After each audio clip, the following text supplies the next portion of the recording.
Aquaman is not a sequel to Waterworld, sadly.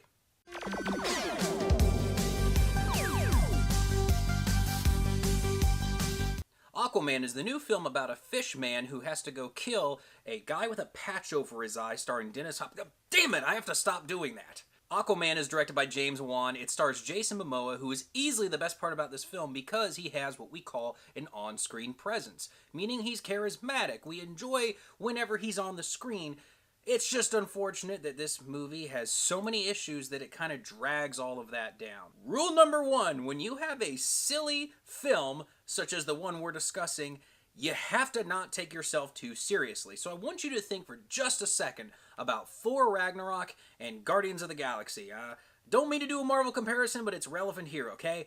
Those movies, when you think about it, a talking raccoon, Jeff Goldblum dressed like some 80s glam metal guy who's this big head honcho, it creates a barrier, a wall between the film and the audience. It's the goal of the director to find ways to break that down. And one of the ways you can do that is having your talking raccoon wisecrack, point out all the absurd aspects maybe of the movie it's in, and have it be voiced by Bradley Cooper. I mean, that's going to be pretty cool. People are going to dig that. Having Jeff Goldblum just have the time of his life, having so much fun on set, and just molding into his own thing, having Thor walk out, look up at Hulk and go, yeah! You see, it's little details like that which allow us to enjoy this crazy over-the-top world we're being brought into. It allows us to get through that barrier and not feel like we're just completely left out in the cold. Aquaman takes itself so seriously. All of the humor on display here is just your typical Hollywood popcorn flick style humor. Nothing about it is self-aware. Even Justice League seemed to have more fun with itself than Aquaman. And I didn't expect that at all. Now keep in mind, the film is called Aquaman, so I gave it a lot of rope. I did not go into this thing expecting the next great Christopher Nolan Batman movie or anything like that. Not at all, not at all. As a matter of fact, I rather enjoy the turn your brain off, leave it at the door style popcorn flicks. This just wasn't one of them. We also need to talk about the costumes because they just look so ridiculous. I mean, there is a scene where the bad guy is underwater with some of the other people giving all this boring exposition, and they're sitting there floating, and oh my god, the floating just was so dumb. And I just couldn't help but look at what they were wearing and go, really? They look like they're out of a Sci-Fi Channel movie. It's just so disappointing for this budget and these different teams coming together, because you do have some fight sequences where they're just massive, and you can tell that there was a lot that went into this, and there's some artistry on display, but I'll be damned if it isn't pounded into the dirt by this nonsense that surrounds it. Now, it's not all bad. There are a couple of truly terrific scenes in this movie. One of them is essentially taken straight from a horror movie, which maybe that's why it's so spectacular, because that's what James Wan knows. This director knows horror. That's what he comes from. So him doing that maybe is him feeling at home and working with what he knows best. In this scene, I actually kind of feared for our characters, because throughout this whole movie, this 2-hour and 22-minute bloated mess, it seems like Aquaman's invincible. You just watch Jason Momoa walk around and just, it's no struggle at all. And it leaves me going, okay, so how come there aren't any stakes for this guy? And up until this scene, which I won't give away due to spoilers, it really felt as if they were in danger. And I liked that. There's another great scene, but I can't even begin to hint at what it is because it would totally blow what's surrounding it and what's happening. So no spoilers for this.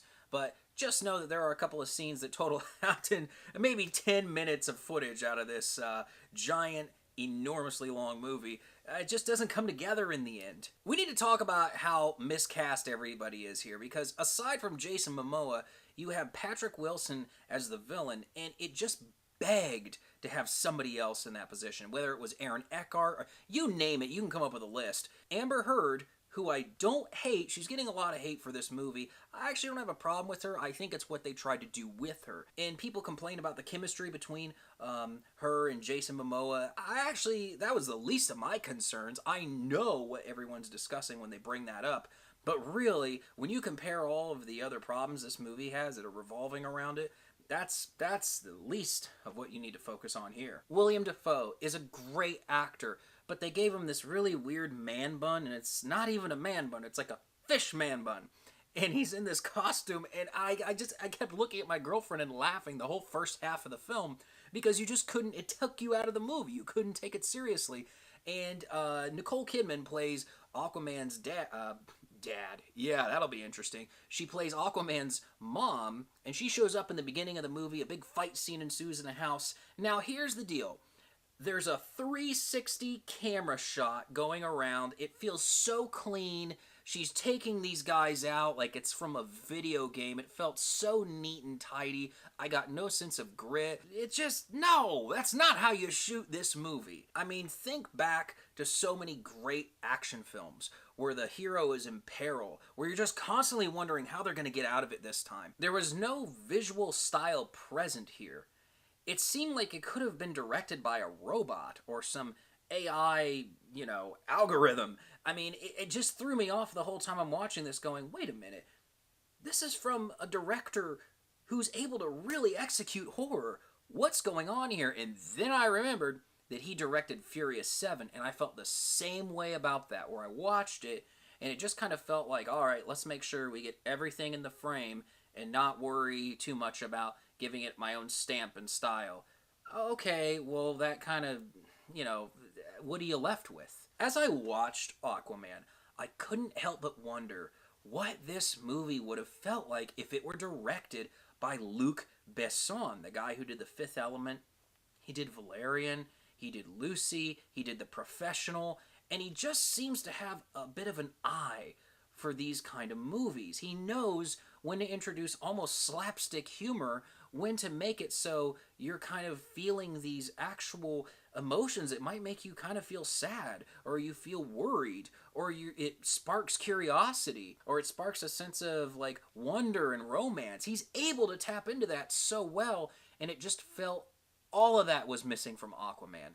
All of it. With this, it just seemed like it was all so bland, and it seemed so obvious that DC is trying to quickly correct from their previous movies that people complained about, but just brightening up the scenery and getting a little bit more colorful and having it be daylight outside does not make up for all the other things you need to focus on when making this standalone superhero flick. I'm going to give Aquaman a 5.5 out of 10. Now, you might be wondering why Peter didn't give this movie a 6.